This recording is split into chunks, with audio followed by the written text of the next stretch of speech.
Our next speaker is Matt Salier from the New Ventures Institute. Matt's been the director since he founded the New Venture Institute in 2013, and he plays a role in leading the innovative and entrepreneurial focus of Flinders University. Matt, thank you very much.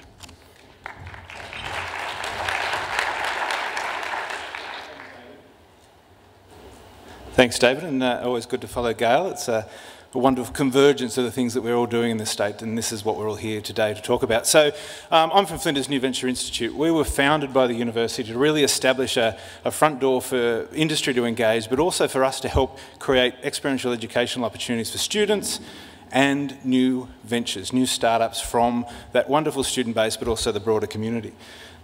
And the context was much of what we heard from Matt, and we'll hear from the rest of the day, is that disruption is the new normal for everyone. Everything is changing simultaneously. How do we educate our students? How do we play a role in that as a large institution within the state? And how do we make sure our educational models keep up with that and provide value, create value in different ways? So that was the context for NVI's establishment, and that nature of work changing. How do we empower our students to find ways to create their own jobs, their own futures in industries that we can't yet begin to imagine? So how have we gone? 3 years old or 3 years young now. 184 startups have been generated through that process. We've also done a lot of work with businesses, with SMEs around innovation and small to medium enterprises around client projects. The overwhelming concept through that, beyond the 1,900 plus people that have been trained, if you could ever imagine training an entrepreneur, is there's been this very strong impact innovation, this social impact theme that's come through that. Flinders has always been very strong in that. Our support of the foundation is indicative of that. And public policy, social work are very dear to our operational model at Flinders and how we participate in the communities. But this was a really interesting thing for us through what was happening in our programs, and we wanted to explore that a little bit further.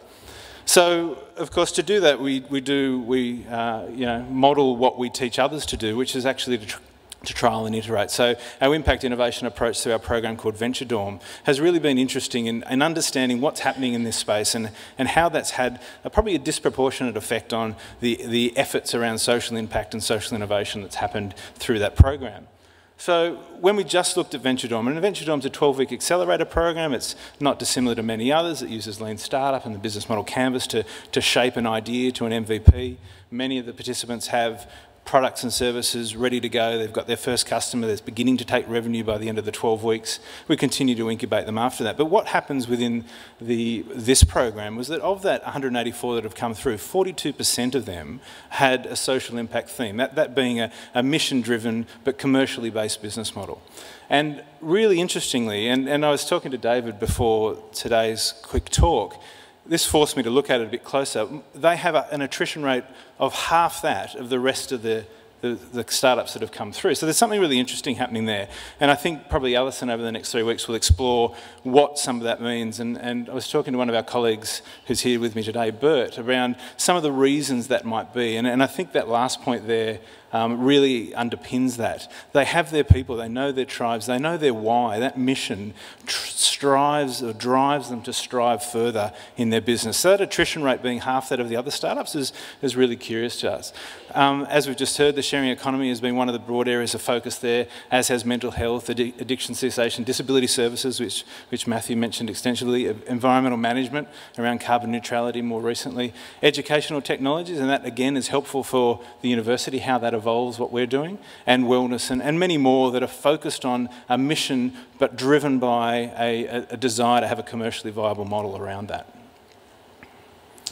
We've had a lot of, because we saw this trend happening, we've done a lot of work with people both in this state and external. I've highlighted a few there, and fortunately I'm sitting next to Paul because I told him the Wyatt Foundation to be up there. But with Wyatt and with Cinza, we've done a lot of work on contributing to that. We've had Dan Flynn over from Thank You Group to keep informing that community that is obviously really interested around how this can galvanise, how we can do that. And then we've also looked internationally. So we have a partnership with Tech Ranch in Austin. Austin's one of Adelaide's sister cities. They're one of the top 3 social impact incubators in the US. And that partnership, they're one of the first B Corps in the US, and that has been a really fascinating way for us to learn about how to do things a little bit differently with these mission-driven entities. We're also connected with Good Company Ventures and Robin Hood, both of which are East Coast US-based. Good Company Ventures is one of the few social impact incubators in the US that has a really profitable business model. They're already in through their 12th cohort of really high growth, commercial business model, social impact enterprises, which, again, we're using that international expertise, that international connection to really draw more local knowledge about how we might deliver that here. The other thing we did with Tech Ranch had a conference last year at South by Southwest, an amazing festival that happens in Austin, which was the Impact Through Innovation Conference. We held it with Austin City Council. We had people from all over the world coming. 4 of the startups that were in that 42% that have come through our program pitched. 2 of them won a globally based competition at South by Southwest. If anyone knows South by Southwest, 80,000 people converge. It's one of the largest tech-enabled festivals that combines music, technology and film. For having 2 of our Adelaide-based startups that have come through this ecosystem perform at such a high level there, to win both money and resources, was a real indication of the strength and the quality of the local ecosystem of enterprises in this space. And that's me. So thank you very much for your time.